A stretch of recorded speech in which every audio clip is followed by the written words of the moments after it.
Bonjour à tous, bonjour à toutes, merci de votre fidélité. Nous sommes donc sur Radio Fréquence Atlantique avec ses longueurs d'onde 88.3, 93.6, 105.9. Les émissions sont audibles également sur rfaradio.fr. Et puis nous rappelons qu'elles sont filmées sur Facebook et sur YouTube. Où vous pouvez les revisiter à partir de demain. Voilà. Alors, comme chaque semaine, nous nous arrêtons sur des faits d'actualité nationale, sur des faits d'actualité internationale et sur un aspect de déconstruction de la propagande des idées développées par les impérialistes occidentaux et par le pouvoir colonial. Aujourd'hui, nous allons faire un point global qui va couvrir tant l'actualité nationale qu'internationale, mais qui aura aussi vocation de déconstruction. Puisque nous allons parler, et je vais commencer tout de suite, de ce congrès qui a été tenu par les colonies de la France en Azerbaïdjan, à Bakou, et qui a donné lieu à des réactions très vives, tant en Martinique qu'en France. Alors, il s'agissait d'abord, il y a eu un groupe d'initiative de Bakou, qui s'est appelé comme ça, qui avait déjà organisé certaines rencontres pour stimuler les rencontres entre les différents mouvements indépendantistes. Et par la suite, cela a débouché sur un congrès plus large dans lequel on retrouvait non seulement des organisations de Martinique, Guadeloupe, Guyane, de Kanaki, de Polynésie, mais également des Corses. Donc c'était un mouvement très large. Et on va commencer par les réactions en Martinique, puisque les gens qui défendent l'assimilation, l'ancrage dans la dite République française, sont montés au créneau pour dire qu'il fallait absolument condamner que des gens aillent dans un pays et pour critiquer la politique de la France. C'est plus grave. Il s'agissait effectivement d'un pays où il n'y a pas de liberté, où il y a une action militaire du gouvernement de l'Azerbaïdjan contre ce qu'ils appellent des séparatistes. Donc, il révélait qu'il y aurait une contradiction entre le fait que des gens qui, soi-disant, luttent contre le colonialisme aillent faire cette réunion-là précisément dans un pays où les libertés des peuples ne sont pas respectées. Donc, on a même vu pendant la campagne électorale un candidat au législatif, c'est Yann Monplaisir, pour ne pas le nommer, qui a fait un point particulièrement agressif contre le candidat Nado qui a été élu pour dire que celui-ci serait disqualifié par le fait qu'il serait allé à Bakou. Alors, ça c'est pour les réactions en Martinique. Le 8 août passé, France Antilles a publié un article sur cette conférence faisant ressortir qu'en fonction d'une nouvelle loi qui a été votée en France, les Martiniquais, le Guyanais, Castor, le Guadeloupéen, Jean-Claude Bisset, qui sont allés à Bakou, sont susceptibles, d'après cette loi-là, d'être poursuivis, de recevoir des amendes et susceptibles même d'avoir des peines de prison. Donc voilà pour ce qui concerne nos réactions. Pour ce qui concerne la France, depuis les premières réunions de Bakou, M. Darmanin était monté au créneau, annonçant des poursuites, des enquêtes pour voir les députés qui sont allés là, avec quel argent ils ont financé leur voyage. Enfin bref, c'était une agression contre la souveraineté. Ça, c'est le contexte qui nous amène à donner des précisions et faire œuvre de déconstruction. Alors d'abord, on va s'arrêter sur le droit que des indépendantistes martiniquais aillent dans un pays, quel qu'il soit progressiste ou pas, pour aller défendre la cause de la libération. Est-ce que nous croyons que c'est au pouvoir colonial français de dire chez qui on doit aller pour développer le soutien, la popularisation de notre combat? C'est évidemment grotesque. Ils peuvent crier, sauter comme des cabris, comme dirait De Gaulle. Ça ne les concerne pas. Les gens qui mènent une lutte de libération nationale, c'est à eux de décider chez qui ils vont plaider leur cause et dans quel esprit, sur quelle limite. On va voir tout à l'heure ce qui est juste, ce qui n'est pas juste dans ces démarches-là. Mais les opposants à la libération n'ont aucun droit de faire aucune critique, aucun commentaire sur la stratégie de ceux qui veulent mener un combat de libération. Ça, c'est une première chose. Mais deuxièmement, nous voulons dire qu'à travers les critiques de ces gens-là, on voit le degré d'hypocrisie et de manipulation du pouvoir colonial et des assimilationnistes.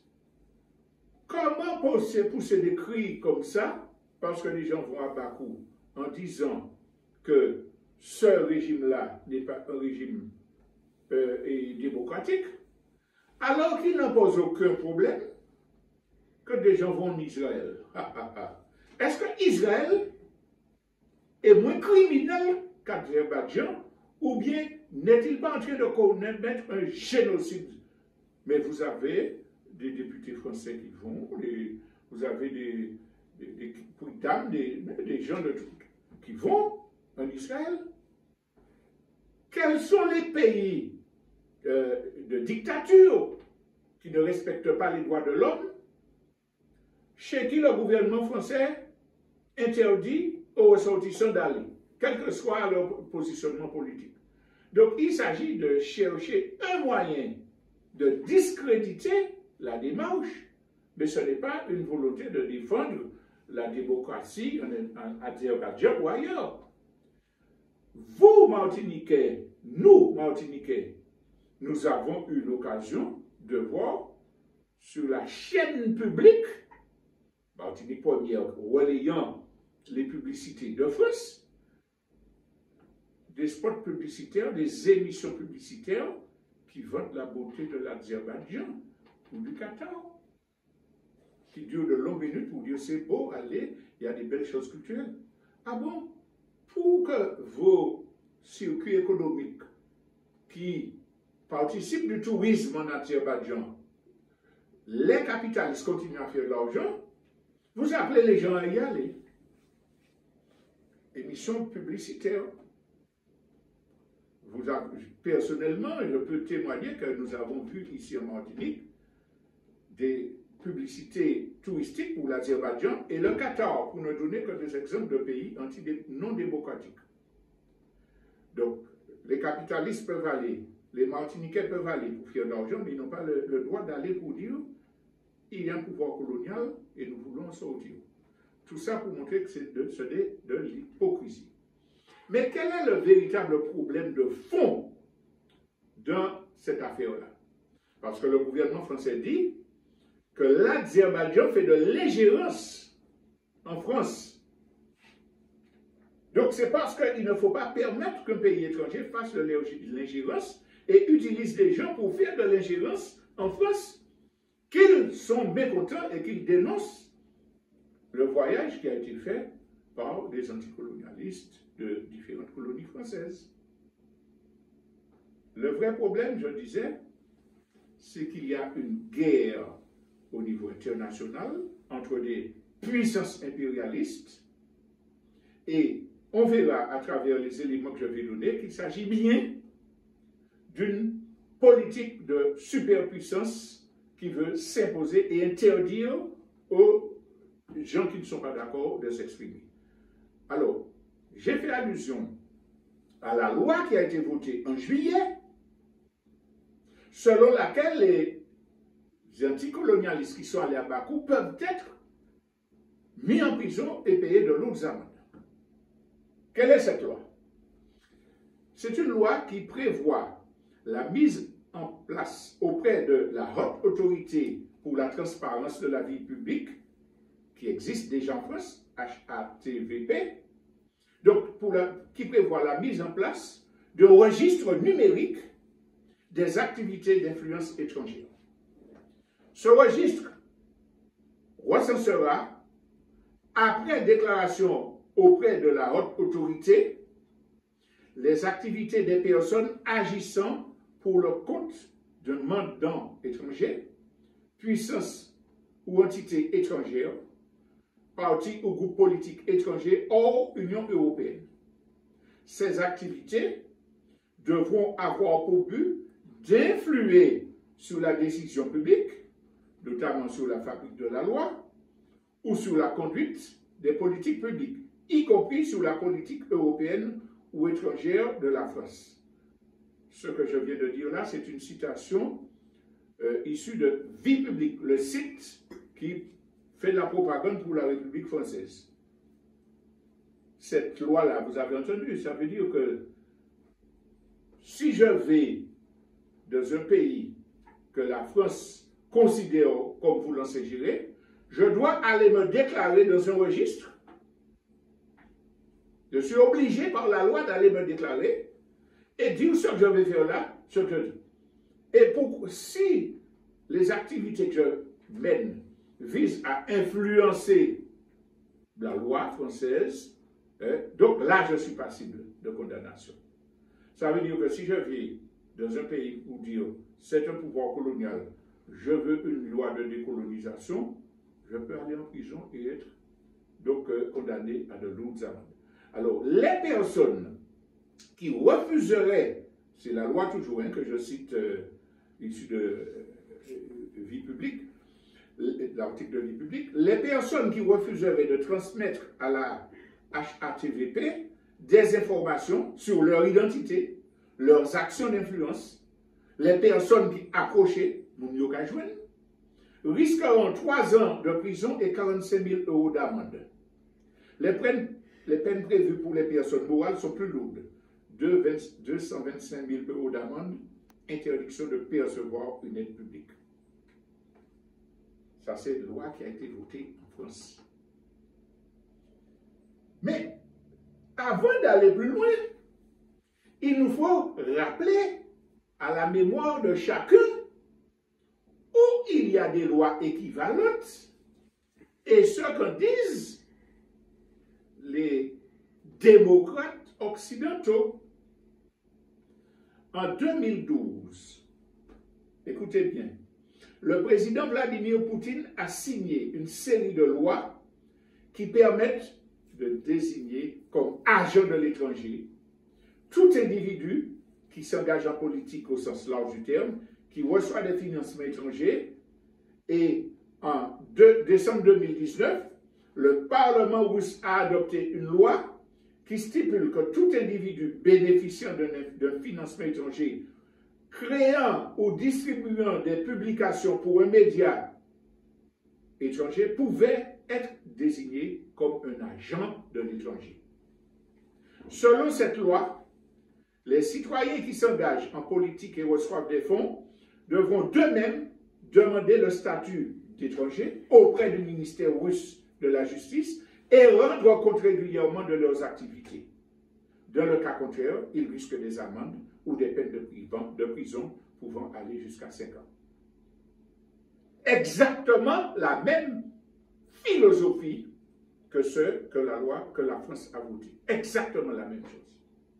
Mais quand la Russie a fait ça, tous les médias, tous les hommes politiques français ont dénoncé la dictature scélérate. Poutine ce voyou, il veut empêcher les gens de s'exprimer. La levée de bouclier a été unanime. La Fédération internationale des droits de l'homme est montée au créneau pour dénoncer les dangers de cette loi totalitaire. Même bagaille là. Continuons. Le 3 juin 2024, en Géorgie, une loi a été promulguée qui impose, écoutez bien, à toute organisation recevant plus de 20% de son financement depuis l'étranger, de s'enregistrer comme poursuivant les intérêts d'une puissance étrangère cette loi a été dénoncée et on disait qu'elle voulait réduire au silence la société civile sous couvert de transparence. Ça veut dire si on a une organisation et puis en Géorgie, et puis l'Azerbaïdjan qui a 20% l'argent qui a fonctionné. La viol. Ah, c'est la même loi, la même philosophie de ce qui est dans la loi française. Et la France est un pays démocratique. C'est une démocratie, la République, la bouche de tout le monde est close, de tous les défenseurs de la liberté, de la démocratie est close. C'est la même loi. Mais on va aller plus loin pour dire que c'est l'ensemble des pays occidentaux qui votent ce même genre de loi pour museler tous les opposants, ceux qu'ils critiquent. La loi, il y a un journal qui a fait une analyse des rapports qui avaient été faits par les parlementaires français, notamment le Sénat, pour préparer cette loi-là. Et c'est en fonction de ces rapports-là qu'ils ont voté la loi sur le fameux registre dont nous parlons. Registre où on est obligé d'aller s'inscrire. Je suis un mandataire de l'étranger. Je dois rendre compte. Donc c'est ce registre-là qu'ils ont proposé, sur la base duquel ils pourraient poursuivre les anticolonialistes. C'est la copie conforme du registre de contrôle mis en place aux États-Unis et qui s'appelle le Foreign Propagandist Registration Act. FARA. C'est copie conforme du Foreign Influence Registration Chain, FILS, du Royaume-Uni. Ça veut dire que les pays occidentaux se donnent des outils législatifs pour interdire que des gens s'attaquent à leur volonté impérialiste, à leur colonialisme, à leur devoir de gérer. Relais, par exemple, ce qui se dit pour condamner Israël. Ah, si vous dénoncez le génocide, et vous avez vu que la loi est déjà appliquée en ce sens, si vous dénoncez le génocide, le carnage que fait l'armée israélienne, avec les armes et l'argent donnés par l'Occident, vous êtes antisémite. Vous reprenez la propagande de Poutine, et donc, vous êtes poursuivi. La présidente du groupe parlementaire des Insoumis est convoquée devant la justice aujourd'hui, et pas nous. Pourquoi? Soutien au terrorisme. De Gaulle était en Angleterre, ou dépend de la France. Écoutez, tous ces gens qui essaient de museler leur peuple, eh bien, ils vont partout. Les États-Unis, c'est un pays démocratique. On y va. Israël, c'est un pays démocratique. On y va. Et on reprend la propagande. Petite parenthèse. Les criminels israéliens ont déjà bombardé 80% des écoles. Le dernier chiffre que j'avais, 75% des hôpitaux. Chaque fois, les médias français disent « Ah, nous appelons à la retenue. Avant-hier, ils ont tué une centaine d'enfants, des gens qui étaient... » Et puis les voyous font la propagande d'Israël pour dire Israël dit que c'était des terroristes qu'il visait. Ce n'est pas vrai. En plus, il interdit les journalistes d'aller. Mais même s'il y avait un terroriste, les lois de la guerre interdisent qu'on tue des milliers de gens parce qu'on pense qu'il y a un terroriste. Que vaut la vie de ces gens-là? Et les médias occidentaux, français particulièrement, disent Israël visait des... Et dans la dernière déclaration de l'Union européenne, il condamne le Hamas qui met en danger la population civile en allant dans les zones bombardées, les écoles. Autrement dit, Israël n'aurait pas fait ça s'il n'y avait pas de gendarmes. C'est de la propagande mensongère qui montre que ce sont des criminels. Je ferme la parenthèse pour dire qu'il s'agit d'imposer un fascisme, un totalitarisme total qui permettent d'écraser tous ceux qui s'opposent à cette propagande réactionnaire impérialiste. Et cette loi-là dont nous parlons va exactement dans le prolongement de toutes les lois liberticides qui ont été votées au prétexte de lutter contre le terrorisme. D'abord, on vient chez vous, on ouvre votre courrier, etc., à n'importe quelle heure. Contre le séparatisme, qui nuit à l'unicité de la République. On interdit une école qui fait de l'enseignement sur l'histoire de l'Afrique, en Guadeloupe. Ensuite, le séparatisme. Si vous dites que quelqu'un a le droit de porter le voile, si une dame a le droit de porter le voile, si elle veut porter le voile parce que c'est la religion, eh bien, vous êtes un allié des terroristes afghans. Mais la loi introduit une fascisation qui empêche le droit de penser, de choisir, d'agir. Et le communautarisme, et puis la pandémie de Covid. Quand un préfet a le droit, d'après leur loi, d'empêcher des gens d'aller sur la plage, respirer de l'iode, respirer l'air pur, et puis que vous devez présenter une autorisation d'aller à votre travail, vous n'avez pas besoin pour aller sur les mutations là, pour travailler pour les grands propriétaires, vous êtes exempté, vous n'avez pas besoin il n'y a pas de limite pour aller jouer au loto, etc. Il faut que les Occidentaux ont le dessert de la banane. Il faut que les bananes au dessert. Donc, la loi là, les lois qui avaient été prises à l'occasion de la pandémie du Covid vont dans cette même série, antiterrorisme, soi-disant séparatisme, communautarisme, pandémie, et ça vient se compléter par la loi sur les GIOS. Mais derrière ça, qu'est-ce qui se cache? C'est le pouvoir colonial français, en ce qui nous concerne, qui veut défendre son hégémonie au niveau international. Alors, j'ai parlé tout à l'heure des rapports parlementaires qui préparaient cet article de loi, et j'ai parlé aussi de vie publique qui a rapporté les travaux. Je vais vous citer ce que l'article de vie publique disait.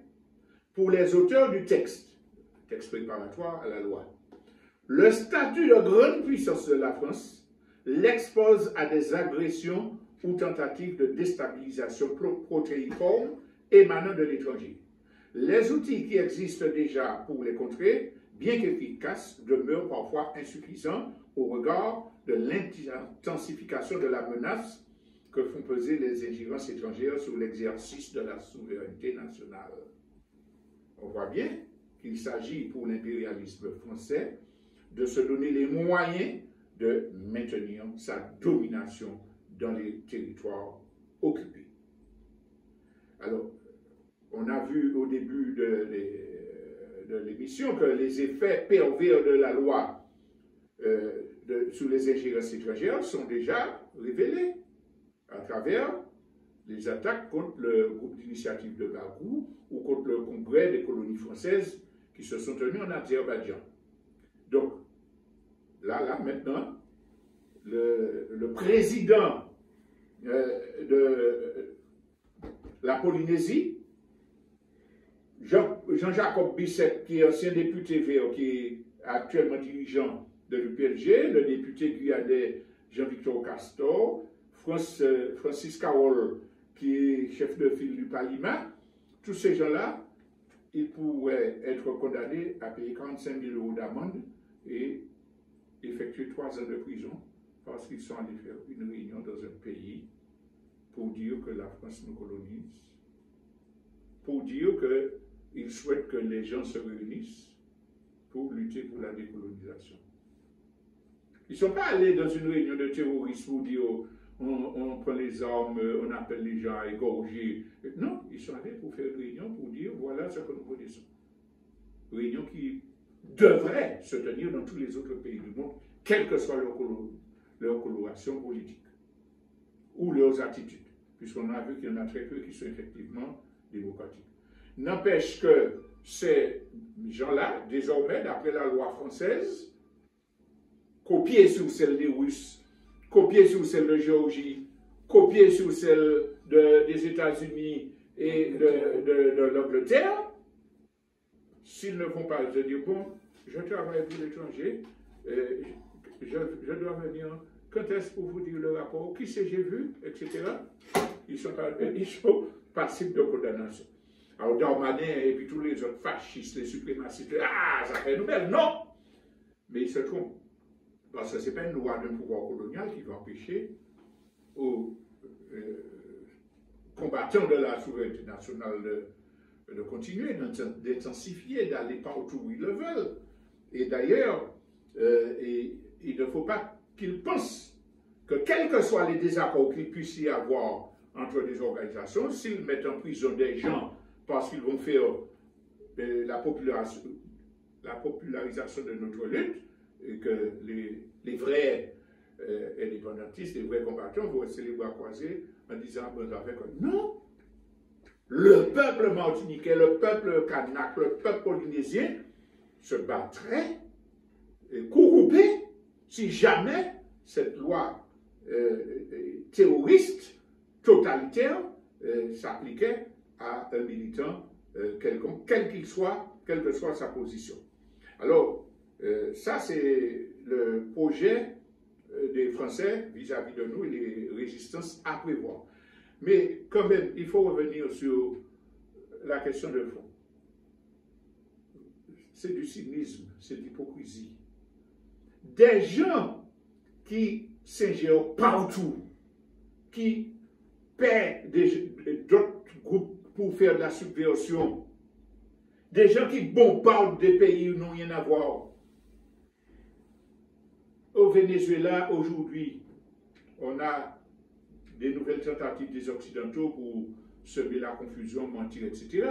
Mais rappelez-vous quand Guaido menait un processus d'insurrection au Venezuela, l'ambassade de France avait caché Guaido chez elle.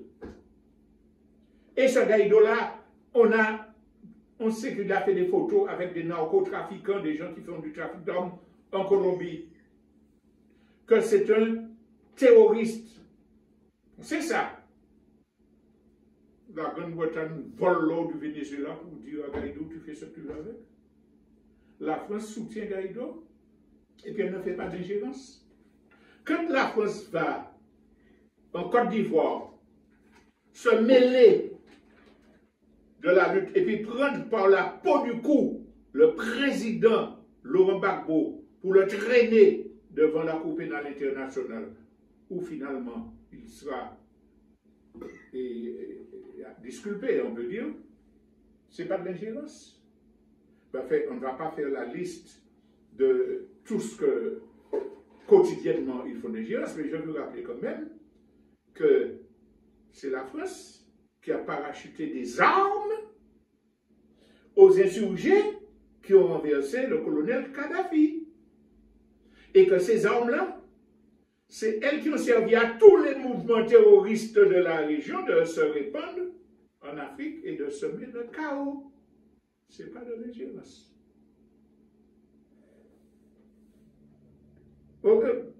Les Occidentaux impérialistes ont mis un certain nombre de lois. Alors, on a parlé de celles sur l'ingérence, mais de tous les domaines qu'on appelle les lois extraterritoriales. Ils se donnent le droit, États-Unis, Grande-Bretagne, Union européenne, de dire, dans tous les pays du monde où il y a des élections, c'est bon, j'accepte pas.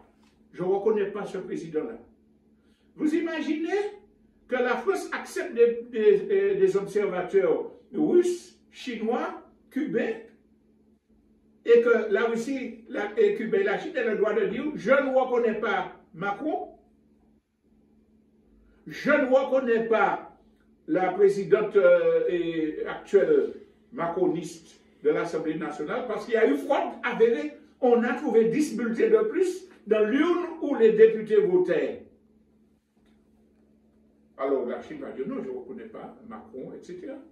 Mais c'est insensé, le droit international. C'est vrai qu'il le piétine, mais là, il est totalement escamoté. Ils se sont donc donné des lois extraterritoriales pour juger, pour acquiescer de telle élection, de prendre des sanctions. J'interdis qu'on envoie ceci. Alors, tous ceux qui le font là, ils ont le droit de le faire, illégalement, sans sanction.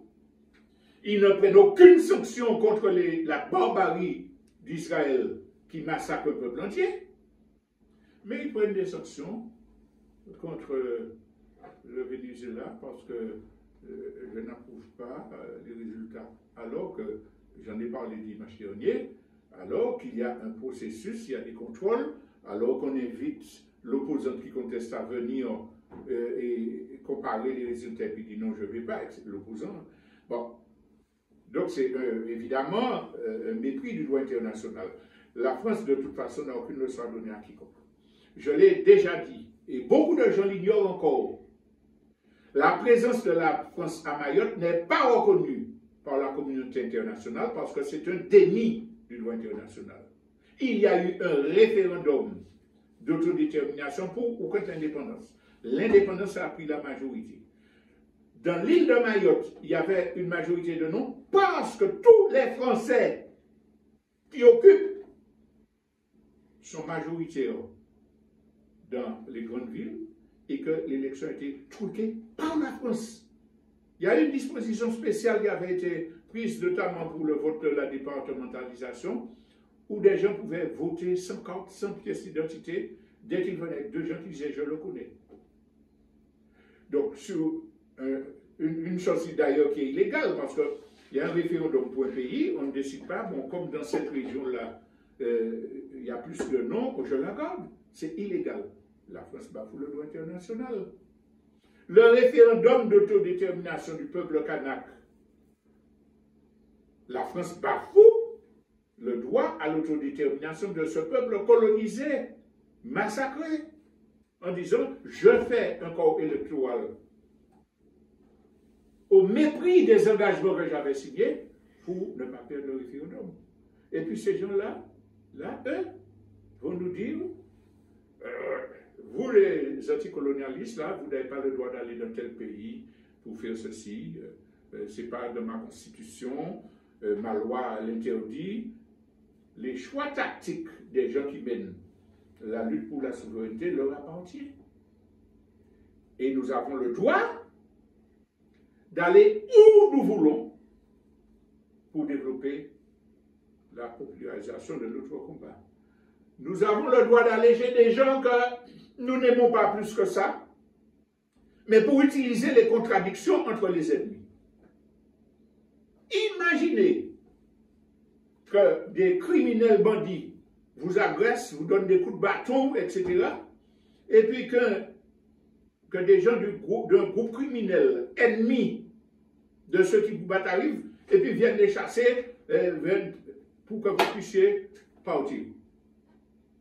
Même si ce n'est pas pour votre bien qu'ils font ça, mais c'est dans le règlement de compte. Vous allez dire, ah mais non, non, non, je n'accepte pas le soutien de ceux qui attaquent mes agresseurs. Attendez, peu de gens le savent, mais je le dis, les historiens peuvent aller vérifier, peuvent le confirmer plutôt. Quand les armées alliées menaient la contre-offensive contre l'Allemagne nazie, et il y a une attaque qui s'est faite en venant de l'Italie, qui a été décisive pour écraser les fascistes. Les dirigeants de l'armée des Alliés ont fait un pacte avec les mafias italiennes, siciliennes, pour qu'ils puissent faire cette avancée-là. Avec les mafias. C'est pour ça que jusqu'à présent, ils ont eu des difficultés à éliminer les mafias. Vous êtes dans un combat, vous avez le droit d'utiliser les contradictions entre les ennemis pour affaiblir celui-là, etc. Donc, l'Ukraine, c'est un pays dominé par des fascistes. Les Occidentaux, tous confondus, soutiennent l'Ukraine à coups coupés pour combattre leur ennemi qui est la Russie. On parle ces jours-ci de l'offensive qui est faite sur le territoire russe. Les Américains et leurs armes sont impliqués. Ce n'est pas Zelensky avec son armée en difficulté qui mène ça. C'est l'ensemble des Occidentaux qui ne veulent pas que la Russie gagne et qui souhaitent être en position de force pour négocier parce qu'il y aura obligatoirement une négociation. Donc ça, c'est une première chose. Zot assimilationnistes, zot héritier en bas, zot taille la France, ça c'est droit zot. Pouvoir colonial la parler nous brener, ça c'est affaire. Mais tous ceux qui veulent se libérer doivent se souder, chercher partout où ils peuvent avoir des soutiens pour affaiblir l'ennemi principal. C'est la logique de toutes les guerres, de tous les affrontements entre forces différentes. Alors, merci de vos commentaires, mais on n'en tiendra pas compte. Ceci dit, quand on fait ce travail international-là, obligatoirement, il faut être lucide. Cette personne-là veut me soutenir, mais je dois être capable de dire, cette personne-là fait ça, qui est en contradiction avec ce que je pense. Donc, je prends avec des pincettes ou je ne prends pas. Ça, c'est la question de la stratégie, de la formation politique, de l'idéologie. Des petits hommes disent ceci, c'est le pouvoir du parti. Non. Il faut peser. Parce que il faut savoir que des gens peuvent vouloir vous aider par intérêt. Quels sont les intérêts des gens qui se battent entre eux et qui veulent venir vous aider? Eh bien, c'est d'affaiblir leur ennemi, mais de vous utiliser. Ils vont vous aider. Et puis après, ils vont vous dire, bon, renvoie-moi l'ascenseur. Ils ont besoin aussi de développer leur politique globale. Les Africains qui sont accusés de travailler avec la Russie, souvent, on se reproche là. Ah, Poutine, c'est criminel, je travaille, je accepte qu'il finit. Les Africains répondent, nous pas pouvons passer sur pièce qu'il a, nous savons ça, nous besoin, et nous savons qu'il faut bien protéger. Arrêtez de mépriser les peuples colonisés, ils ne sont pas plus courants que vous. Donc, il faut savoir analyser qui veut vraiment vous aider, ce que vous devez refuser ou pas. Et dans ça, il y a une expérience des autres peuples à analyser. Quand il y a des mouvements pour l'indépendance, souvent, on a vu dans l'histoire des affrontements inter-indépendantistes. Pourquoi? Parce qu'il y a la lutte des classes. Il y en a qui ont des intérêts, ils veulent une indépendance au service de la bourgeoisie pour prendre la place du blanc, mais on continue à plus. Et puis il y en a qui veulent changer la société, le système. Il y a ceux qui aident, ils vont choisir ceux qui sont dans leur positionnement. Si vous avez des gens qui ne sont pas démocrates, mais qui ne pensent qu'à jeter la France, ils vont choisir de soutenir des gens et puis essayer après de faire du chantage pour dire, bon, je vais vous donner ça. Donc c'est à ceux qui acceptent l'aide de décider s'ils l'acceptent ou pas. Ils peuvent décider de l'accepter parce qu'ils sont assez droits dans leurs bottes. Et puis, ils se préparent au moment où il faudra régler les comptes. Mais ils peuvent aussi se laisser tromper.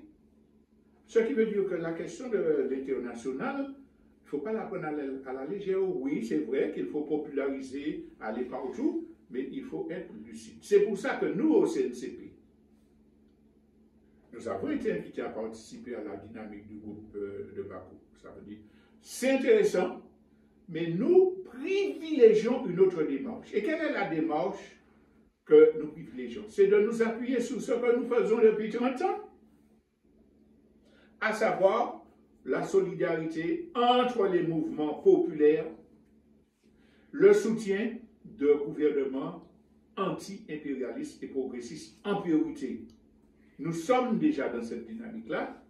Donc, c'est cela, nous sommes le CCP membre de l'Assemblée des peuples de la Caraïbe, au secrétariat, Alba Movimiento, au secrétariat, du Forum de Sao Paulo, qui regroupe pratiquement toutes les forces progressistes du continent et sud d'Amérique et Caraïbes. Faisons le travail. Si d'autres personnes ouvrent d'autres espaces, il n'y a aucun problème à cela. Parce que nous croyons que tous les coups qui peuvent être portés contre l'ennemi sont intéressants et que s'il y a un espace de plus qui favorise le rassemblement des anticolonialistes et la popularisation de notre lutte, c'est bien. Et ces initiatives-là peuvent se compléter.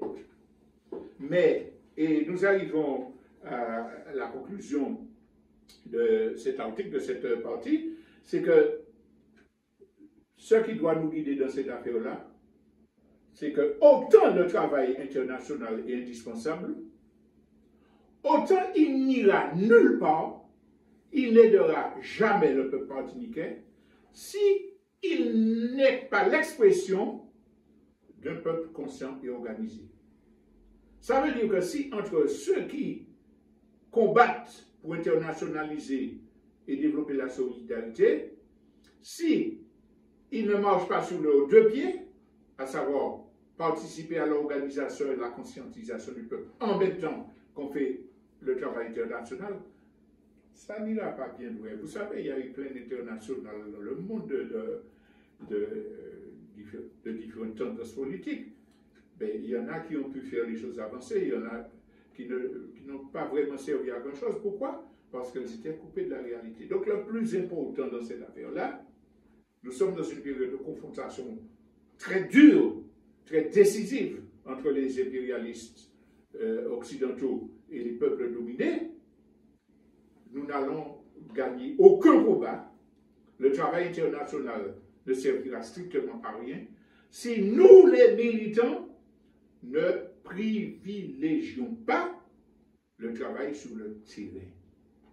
L'explication, l'information, la vulgarisation des connaissances nécessaires, la formation, l'auto-formation et la transmission en direction des nouveaux militants. Donc c'est ce que nous devons faire là, c'est faire en sorte que le peuple martiniquais soit acteur de son histoire. Ils savent côté calé, ils savent où calé, et ça il est fait à la place. Ils savent que c'est lui qui peut organiser quoi.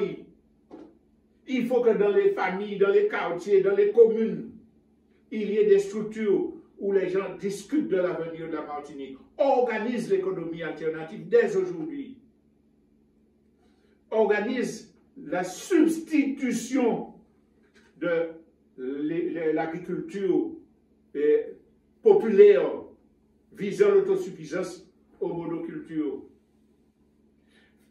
favorise la formation, le développement des compétences qui existent déjà en Martinique pour que nous nous substituions au diktat du pouvoir colonial et à la gestion calamiteuse de ces fonctionnaires français qui font des séjours de 2 ans, 3 ans entre les cocotiers et les acras et l'application des directives du pouvoir colonial. Que nous reconstituions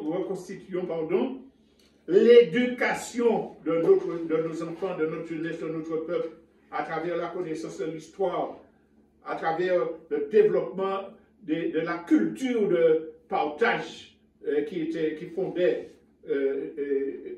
notre peuple martiniquais, sur laquelle s'appuyait notre peuple martiniquais, c'est ça. Si on ne fait pas ça, le travail international ne sert à rien. Si on fait ça, le travail international qui se fait se renforcera et contribuera à la défaite du pouvoir colonial et donc à la souveraineté du peuple martiniquais. Je vous remercie de votre attention et dans quelques instants, nous allons écouter les informations locales présentées par Thierry Joseph Angélique. Et donc, on y va.